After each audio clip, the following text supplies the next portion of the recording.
Welcome back to another episode of 40 Facts About the 40K Universe. I am your host, Gershwan, and today we're going to be talking about worshippers of Khorne.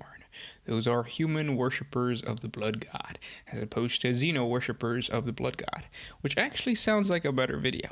If you're new to the channel, subscribe. We post Warhammer 40K lore videos every single day. If you have any suggestions, please comment down below. If you guys enjoy our content, thank our patrons on Patreon. Link in the description if you guys want to support us. But with that said, let's get into 40 facts on the Khorne worshippers. Khorne is the Blood God, an angry and murderous god of chaos, whose bellows of limitless rage echo through the corridors of time and space. His great brass throne sits in the realm of chaos upon a mountain of skulls in the midst of a plain of splintered bone and lakes of mortal blood, formed from the remains of his followers slain in battle and those who his minions have killed in his name. Khorne embodies mindless and absolute violence, destroying everyone and everything within reach, shedding the blood of friend and foe alike, simply for the sake of joy of murder. Followers of Khorne are always ferocious warriors and never make use of psychic powers, for the Blood God hates the trickery of magic and cowardly sorcerers, particularly the servants of Tzeentch. Men turn to Khorne for the power to conquer, to defeat their enemies in battle, to wreak bloody vengeance, and to attain unmatched martial prowess against all comers. The most fanatical and dedicated of his followers, those whose souls are trapped fully within his bloody embrace, know that he truly desires only constant and wild slaughter for its own sake. Khorne cares not from where the blood flows, only that it flows without cease for eternity. Khorne has an immense following among mortals, especially humans, as his radiance of raw power and strong emotions beckons all who lust for battle and power over their fellows to his side. Worship of Khorne is especially embraced by the more primitive and primal human tribes that inhabit many of the feral and feudal worlds across the Imperium of Man. The followers of Khorne are almost all uncontrollable fighters who excel at the art of killing. Khornate cultists share their god's straightforward philosophy on warfare and battle tactics, preferring to charge directly at their foes in order to defeat them in close melee combat, where they can make the blood really flow. As such, Khorne's followers are generally berserkers that pay little heed to tactics or defense in their frenzy for blood. Khorne frowns upon the use of sorcery and trickery, and those pursuing the magical arts look elsewhere to find a patron for their studies. Unlike the other chaos gods, Khorne's followers do not go to great lengths to build temples in his honor. Instead, they worship their god on the battlefield, praising him with battle cries, such as blood for the Blood God or skulls for the Skull Throne. His followers also offer him praise and attempt to win his favor by savagely attacking each other when there are no other battles to be found, and sometimes even when they are. It is said that Khorne is the easiest chaos god to worship, because while worship of most other gods requires rituals, altars, and sacrifices, Khorne's demands are simply that his followers spill fresh blood and collect skulls in his name.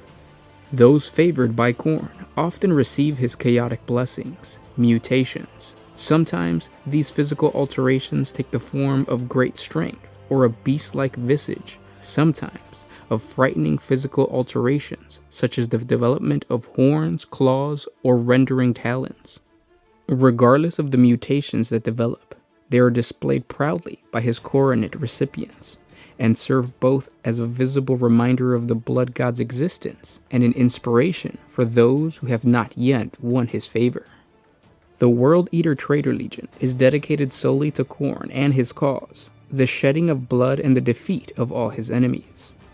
The worship of Khorne appeals primarily to warrior soldiers, other individuals in military occupations, and anyone who feels weak and powerless and wishes they had the physical power to exert their will and take what they want.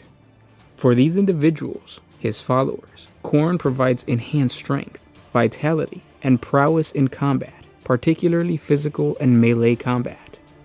However, the more an individual gives up their soul to Khorne and becomes further corrupted by his brand of chaos, the more they are consumed by increasingly uncontrollable feelings of bloodlust, anger, and wrath that could only be sated for a few moments by taking a life, while his followers revel in the sense of power granted to them by his bloodlust and the mutational gifts that Khorne may provide to enhance their combat prowess.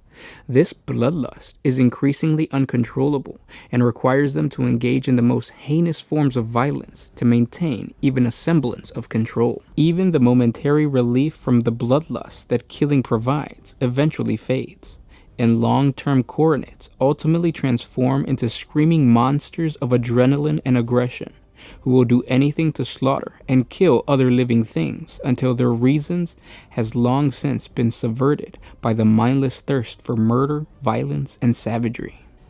Most Khornites eventually become berserkers of one kind or another, and favor melee weapons, particularly axes over ranged weaponry, since blades provide a far more visceral experience in combat than firearms or directed energy weapons. Like their father, Khornites disdain any use of psychic powers or psychic sorcery as dishonorable and the epitome of physical weakness, preferring to do their killing close up and personal. The problem with Khornite battle tactics is that they essentially have none. They rely on their sheer ferociousness and melee combat prowess to keep them alive long enough to reach their foes and tear them apart, and they usually do. Ultimately, the Khornites' only overriding concern is to spill more blood and take more lives for the Blood God. They will quite happily sacrifice their own lives to feed their savage god's eternal appetite for slaughter, as Khorne cares little whose lives he ultimately claims, so long as the blood continues to flow. Now let's take a look at one of the most famous Khorne cults in all of the Imperium, the Pilgrims of Hate. The Pilgrims of Hate is an apocalyptic chaos cult dedicated to murder. They have plagued the Calixis sector for nearly 3 standard centuries. The cult's ultimate goal is a simple one: the destruction of the Imperium. The first major incident attributed to the cult, the event surrounding the Bloody Solstice, set the pattern for much of the cult's later activities, and can be seen as emblematic of its worst excess and black-hearted passions. In the years immediately following the destruction of House Koba on Malphi, order had been restored to all but the most desolate areas of the upper hive cities. An uneasy truce forced upon the fractured ruling houses and guilds. This fragile peace, however, was rocketed by a series of dreadful murders. Members of the ecclesiarchy, ranging from lowly preachers serving in the poorest stacks to senior canons who tended the high altar of the Seven-Spire Basilica, they were all being murdered. Some died in what at first seemed accidents, others were attacked almost at random by screaming madmen, and more were torn apart by unknown forces behind locked and barred doors. As the death toll rose, the local planetary enforcers and arbiters couldn't find any links or common cause between them other than their faith, and seemed powerless to stop the ever-spiraling number of killings. The targeting of the faithful in this manner caused a serious threat to the faith of the populace, and resulted in copycat killings, the vandalism of shrines, open unbelief, and public panic reaching epidemic proportions. Eventually, the holy ordos of the Inquisition were called in despite the misgivings of the elite. With 3 full inquisitors heading the task force, a brutal crackdown into suspected cult activity was carried out. It was discovered that a powerful group calling itself the Pilgrims of Hate lay behind the attacks. The Ordo learned that from a stronghold in a deserted industrial hive sector known as the Rustblight Scav Zone, they had infiltrated numerous refugee camps, low high-heb communities, and even some isolated shrines, replacing the imperial clergy entirely. The cult preyed on the weak, the desperate, and those that Malphi's decades of near anarchy had abused and made destitute, turning them against imperial law and imperial faith. What the Inquisition had not guessed at were the demonic powers the master of the cult possessed. When a 400-strong force of Adeptus Arbitus and inductees of the Imperial Guard closed in on the cult's stronghold on the fateful eve of the solstice of the Winter Martyr, they were expected. No sooner had the Inquisition penetrated the interior of the zone than attacks began from waves of crazed cult zealots, more than willing to die if they could take the loyalists with them. As the task force forged slowly ahead through the maze of rusted works, it was hard-pressed when horrific mutants and terrible slaughtering beasts, clearly twisted and bound with the energies of the warp, entered the fray. The inducted troopers began to fail and rout in the face of the enemy, only to be mercilessly hunted down and destroyed by the insane cultists. The hardier Imperials, such as Arbitus kill teams, soon found themselves isolated, outnumbered, and overwhelmed as their ammunition ran dry, and shimmering demons rippled out from the shadows to tear them apart. The three Inquisitors, finding their fighters spread out and overcome, moved to rally and concentrate their force. However, they underestimated the dark motivator behind the cult. He called himself Karcist, Prophet of Truth, and he presented himself to the embattled Ordo forces with no less terrible allies than a pair of bound demon hosts at his side. A massacre followed, and although the resolute Inquisitor managed to destroy one of the demon hosts, only Inquisitor Khorne, his right arm, withered to the bone by the touch of a demon host, managed to escape. News of the Holy Ordo's defeat, no doubt disseminated by the carefully placed cultists and traitors, spread like wildfire through the upper echelons of power. The nobility isolated themselves, abandoning the people to fend for themselves. For a brief time, the whole planet seemed to cower in terror, and a great world tottered on the brink of the abyss. The bloody solstice had begun. Madmen and warp-tainted freaks erupted onto the streets, killing and burning with wild abandon, seemingly without pattern or purpose. Adeptus Ministorum temples were attacked and their congregations massacred, and with the central Adeptus Arbitus preaching fortress, a carnal demon was unleashed, killing scores of loyal arbitrators before it was finally destroyed by concentrated cannon fire. As riot and panic broke out and killed thousands more, the Planetary Defense Force detachments and the local enforcers were overwhelmed. Power was cut and fires raged out of control. The whole structure of Malphi's continental-spanning hive city nearly collapsed. Invoking his full authority, the maimed Inquisitor Khorne called together a meeting of Malphi's great houses, presenting an impassioned demand for them to lend their weight to the fight or lose everything. He appealed to their faith and their duty first, but it is recorded that it was not until he mocked their injured pride and stupidity for allowing such heresies to fester in their midst that they sided with him. With the leadership, private armies, and even secretive assassin cadres of the great houses, the Loyalists fought the rising tide of anarchy and the suicidal fury of the Pilgrims of Hate head-on. For solar week after solar week of grueling and bloody fighting, they held their ground, as further aid poured into from the Holy Ordos and the Battlefleet Calixes. They gained the upper hand. Order was restored, and the last remnants of the cult battered itself to extinction against the Imperial forces.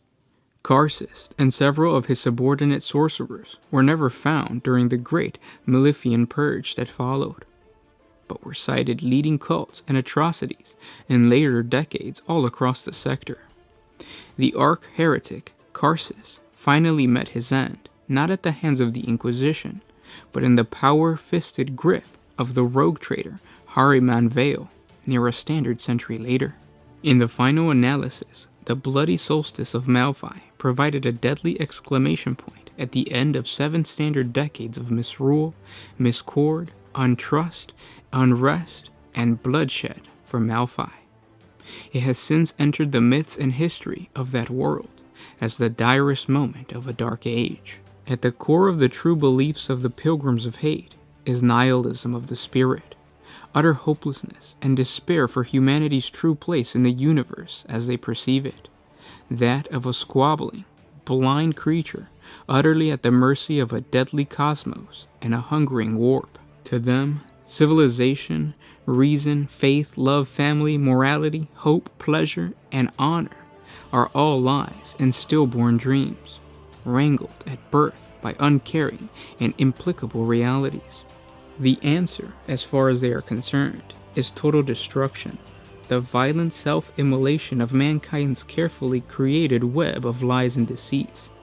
It is to embrace the madness, suffering, and despair that are humanity's only real truths. It is to hate and kill and tear down until nothing remains. Those brought into the cult are selected chiefly for a seed of bitterness or resentment that they carry with them. Some remember slights or injustices, incidences only too common in the oppressive crush of Imperial society. The cult works on this flaw, to erode the recruit's inhibitions, morality, and consciousness, to the point where the hatred and sense of outrage and betrayal consumes him. As he progresses through the cult's outer layers of lies and deceit, the initiate is granted hideous revelations and subjected to horrific suffering and demonic rituals designed to further strip away his sanity and damn him completely, leaving him most likely either dead, murderously deranged, or tainted by the corrupt influence of the warp.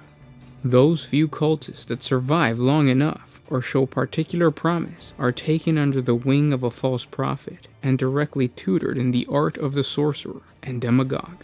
It is then that their masters show them that even the worship of chaos is a lie, a tool to be used, as the beings of the warp would use them.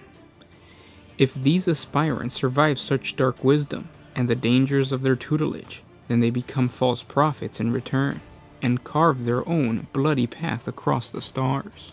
And those were 40 facts on the worshippers of Khorne. I hope you guys enjoyed this video. More lore videos to come, and I'll talk to you tomorrow. This was Garshwan with One Mind Syndicate, signing out. Always